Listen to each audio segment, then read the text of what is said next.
இன்றைய ஆன்மீக தகவலில் நாம் பார்க்க போகிறது நேற்றைய நிகழ்ச்சியில் பிள்ளையார் சம்பந்தப்பட்ட சிறப்புகளையும் பிள்ளையார் வழிபாடு சம்பந்தப்பட்ட விஷயங்களையும் தெளிவாகவே சொல்லியிருந்தோம்.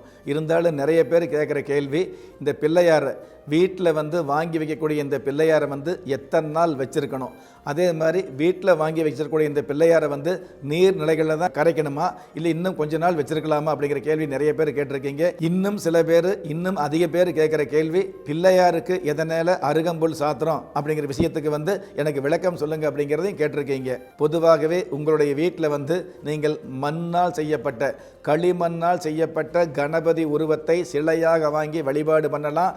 பொதுவாகவே எந்த ஒரு சாமி சிலையும் எந்த ஒரு விக்கிரகத்தையும் வீட்டில் வச்சு வழிபாடு பண்ணக்கூடியாதுன்னு ஆகம சாஸ்திரம் சொல்லி வச்சிருந்தால் கூட பிள்ளையார் சிலையை மட்டும், பிள்ளையாருடைய விக்கிரகத்தை மட்டும் வீட்டில் வச்சு வழிபடலாம், ரோட்டில் வச்சு வழிபடலாம், முச்சந்தியிலும் வச்சு வழிபடலாம். இந்த மாதிரி வச்சு வழிபாடு செய்கிற பிள்ளையாருக்கு நெய்வேத்தியமாக கொழுக்கட்டை வைக்கலாம், அவல் பொறி வைக்கலாம், சர்க்கரை வைக்கலாம், அதே மாதிரி பார்த்தீங்க அப்படின்னா சுண்டல் படைக்கலாம்.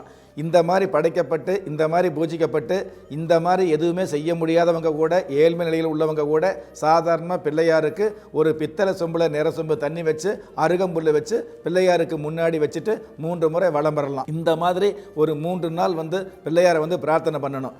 எதற்காக பித்தளை சொம்பில் தண்ணி வச்சு அதில் அருகம்புல் வைக்கிறோம் அப்படின்னா, சாதாரணமாகவே வீசுகிற காற்று எல்லோருக்குமே பொதுவான காற்று, அது ஏழையாக இருந்தாலும் பாழையாக இருந்தாலும் ஆண்டியாக இருந்தாலும் அரசனாக இருந்தாலும் பொதுவாக காற்று மட்டும் சுவாசிக்கக்கூடிய ஒரு மிகப்பெரிய தன்மை பஞ்சபூதத்தில் இருக்கக்கூடிய உண்மையாக இருந்துட்டு இருக்குது.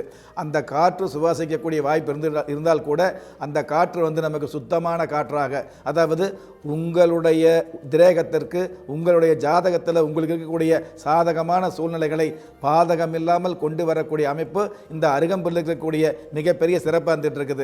அருகம்புல் அப்படிங்கிறது ஆன்மீக சம்பந்தப்பட்ட விஷயம் மட்டுமல்ல, ஆன்மீக மகத்துவம் மட்டுமல்ல, மருத்துவ குணமும் நிறைந்திருக்கக்கூடிய ஒரு சூழல் இருந்துட்டு இருக்குது. பொதுவாகவே இந்த மண் பிள்ளையார் என்று சொல்லக்கூடிய, சாணி பிள்ளையார் என்று சொல்லக்கூடிய, சந்தன பிள்ளையார் என்று சொல்லக்கூடிய இந்த பிள்ளையாரை 3 நாள் மட்டும்தான் வழிபாடு வச்சுக்கணும்.